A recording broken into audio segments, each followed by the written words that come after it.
NCB times ಮೀಡಿಯಾಗೆ ಸ್ವಾಗತ. Test ಕ್ರಿಕೆಟ್ನ ನಿವೃತ್ತಿಯ ಬಳಿಕ ವೃಂದಾವನಕ್ಕೆ ವಿರಾಟ್, ಅನುಷ್ಕಾ. ಪ್ರೇಮಾನಂದ ಮಹಾರಾಜ್ ಬಳಿ ಕೊಹ್ಲಿ ಹೋಗಿ ಹೇಳಿದ್ದೇನು? ಹೌದು, ಟೀಂ ಇಂಡಿಯಾದ ಬ್ಯಾಟರ್ ವಿರಾಟ್ ಕೊಹ್ಲಿ ಟೆಸ್ಟ್ ಕ್ರಿಕೆಟ್ಗೆ ನಿವೃತ್ತಿ ಘೋಷಣೆ ಮಾಡಿದ ಬಳಿಕ ಇದೇ ಮೊದಲು ಸಾರ್ವಜನಿಕವಾಗಿ ಕಾಣಿಸಿಕೊಂಡಿದ್ದಾರೆ. ಅಲ್ಲದೆ ವಿರಾಟ್ ದಂಪತಿಗಳು ಭೇಟಿ ನೀಡಿರುವಂತಹ ಈ ಒಂದು ವಿಶೇಷ ಸ್ಥಳ ಯಾವುದು? ಸಾಮಾಜಿಕ ಜಾಲತಾಣದಲ್ಲಿ ವೈರಲ್ ಆಗ್ತಾ ಇರುವಂತಹ ಈ ಒಬ್ರು ಆಧ್ಯಾತ್ಮ ಗುರು ಯಾರು ಅಂತ ನೋಡೋಣ.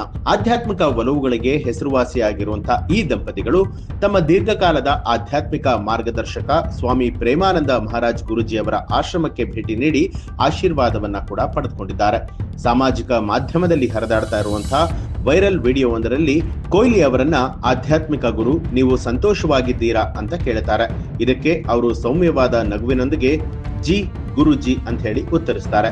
ಇದು ಅವರ ನಿರ್ಧಾರದೊಂದಿಗೆ ಶಾಂತಿ ಮತ್ತು ಸ್ವೀಕಾರದ ಭಾವನೆಗಳನ್ನ ಸೂಚನೆ ಮಾಡುತ್ತೆ. ಟೆಸ್ಟ್ ಕ್ರಿಕೆಟ್ ನಂತರ ಕೊಹ್ಲಿ ಜೀವನ ಆರಂಭಿಸುವಾಗ ಅವರ ಮನಸ್ಥಿತಿಯ ಬಗ್ಗೆ ಈ ಕ್ಲಿಪ್ ಅಭಿಮಾನಿಗಳಿಗೆ ಅಪರೂಪ ಹಾಗೂ ವೈಯಕ್ತಿಕ ನೋಟವನ್ನ ಕೊಡ್ತಾ ಇರುವಂತದ್ದು. ಅಂದಹಾಗೆ ವಿರಾಟ್ ಕೊಹ್ಲಿ ಭಾರತದ ಪರವಾಗಿ 123 ಟೆಸ್ಟ್ ಪಂದ್ಯಗಳನ್ನ ಆಡಿದ್ದು 46.9 ಸರಾಸರಿ ಮತ್ತು 55.6 ಸ್ಟ್ರೈಕ್ ರೇಟ್ ನಲ್ಲಿ 9,230 ರನ್ಗಳನ್ನ ಗಳಿಸಿದ್ದಾರೆ. ಇದರಲ್ಲಿ 30 ಶತಕಗಳು ಹಾಗೂ 31 ಅರ್ಧ ಶತಕಗಳು ಸೇರಿದೆ. ಅವರ ಅತ್ಯಧಿಕ ಸ್ಕೋರ್ ಅಜೇಯ 254. ಕೊಹ್ಲಿ ತಮ್ಮ ಟೆಸ್ಟ್ ವೃತ್ತಿ ಜೀವನದಲ್ಲಿ 7 ದ್ವಿಶತಕಗಳನ್ನ ಗಳಿಸಿದ್ದಾರೆ. ಕೊಹ್ಲಿ ಟೆಸ್ಟ್ ನಲ್ಲಿ ಭಾರತದ ಪರವಾಗಿ 4ನೇ ಅತಿ ಹೆಚ್ಚು ರನ್ ಗಳಿಸಿದ ಆಟಗಾರ ಅನ್ನಿಸ್ಕೊಂಡಿದ್ದಾರೆ.